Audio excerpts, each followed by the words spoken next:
Have you ever looked at your bank account and felt like you were fighting an invisible ghost?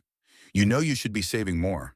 You have read all the articles about emergency funds and investment strategies, but somehow, month after month, that balance stays right where it is, or even worse, it slowly disappears. If you are around the age of 58 and living in America today, there is a number you need to hear. According to the Federal Reserve, the median retirement savings for a household headed by someone your age is about $200,000. On the surface, $200,000 sounds like a decent amount of money, but here is the cold, hard truth that the news will not tell you. If you apply the standard 4% withdrawal rule, that $200,000 only provides you with about $666 per month. $666. That is not enough to cover a modern grocery bill, let alone your utilities, your property taxes, or your health care. John, if you feel a pit in your stomach right now, I want you to know something very important. You are not a failure. You are not lazy, and you are not financially irresponsible. The reason you are stuck in this $200,000 trap is not because of a lack of willpower. The real culprit is far more ancient and completely outside of your conscious control. Your brain is literally wired to work against your retirement goals.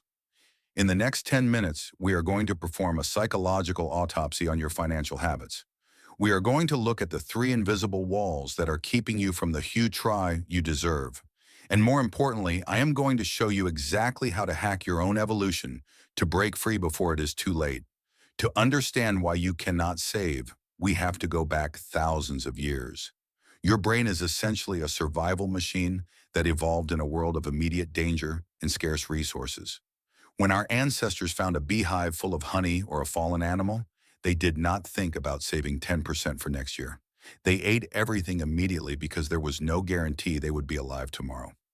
In the world of evolution, delaying gratification was a death sentence.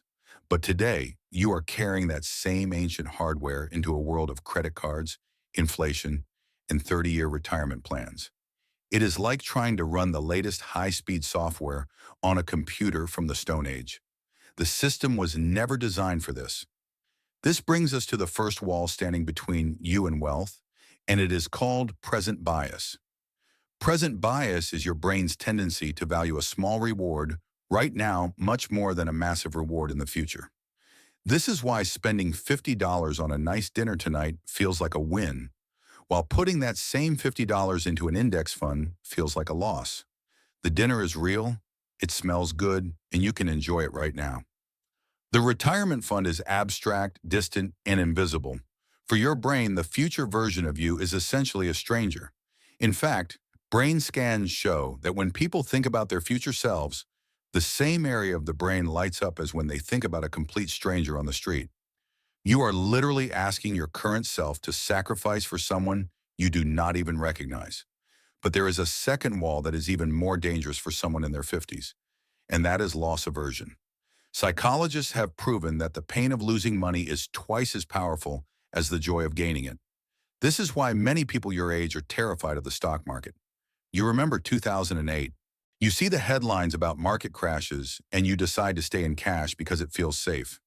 But here's the secret your brain is hiding from you. In the year 2025, cash is the most dangerous asset you can own. With inflation eating away at your purchasing power, every dollar sitting in a standard savings account is guaranteed to lose value. Your brain thinks it is protecting you from a market dip, but it is actually leading you straight into a poverty trap. By avoiding the perceived risk of the market, you are accepting the absolute certainty of losing your standard of living. Then, there is the third wall, and this is the one that most people are too embarrassed to talk about. It is social comparison. Your brain is constantly scanning your environment to see where you rank in the tribe. This served a purpose when social status meant better access to food and safety. But today, that instinct is being weaponized against you by social media. You see your neighbor pull up in a brand new SUV. You see a friend from high school posting photos from a luxury cruise in Europe. Suddenly, your perfectly functional life feels inadequate. You feel a biological urge to spend money to keep up, to prove that you are still a successful member of the tribe. This is known as keeping up with the Joneses, and it is a financial weapon of mass destruction. Every time you spend money to look rich, you are taking a hammer to the wall of your future freedom. So how do we fix this? If willpower is a muscle that gets tired, we cannot rely on it to save our hoochie. Instead, we have to build systems that do the work for us. The most successful savers are not the ones with the most discipline. They are the ones who have removed the need for discipline entirely.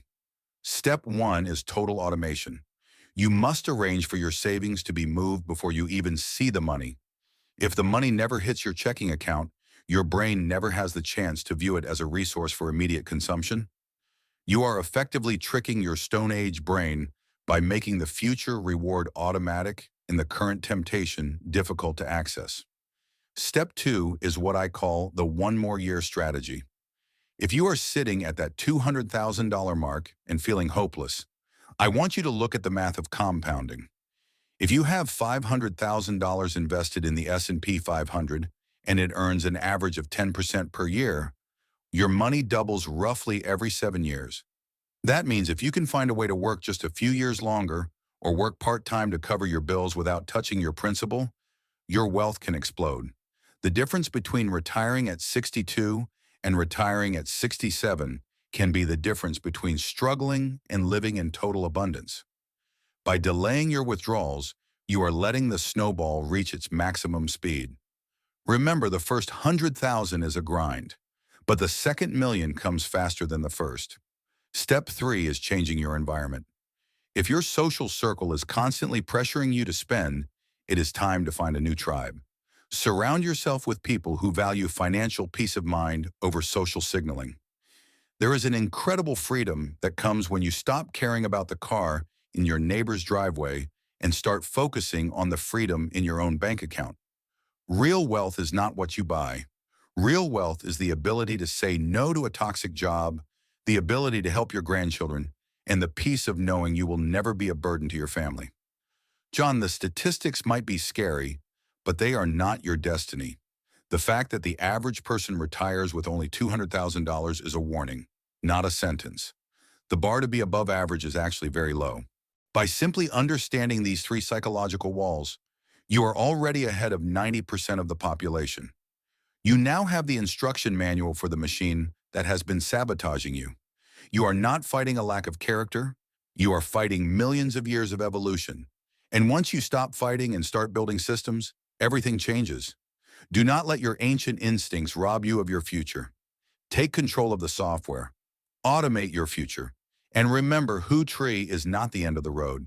It is the reward for the person who learned how to outsmart their own brain.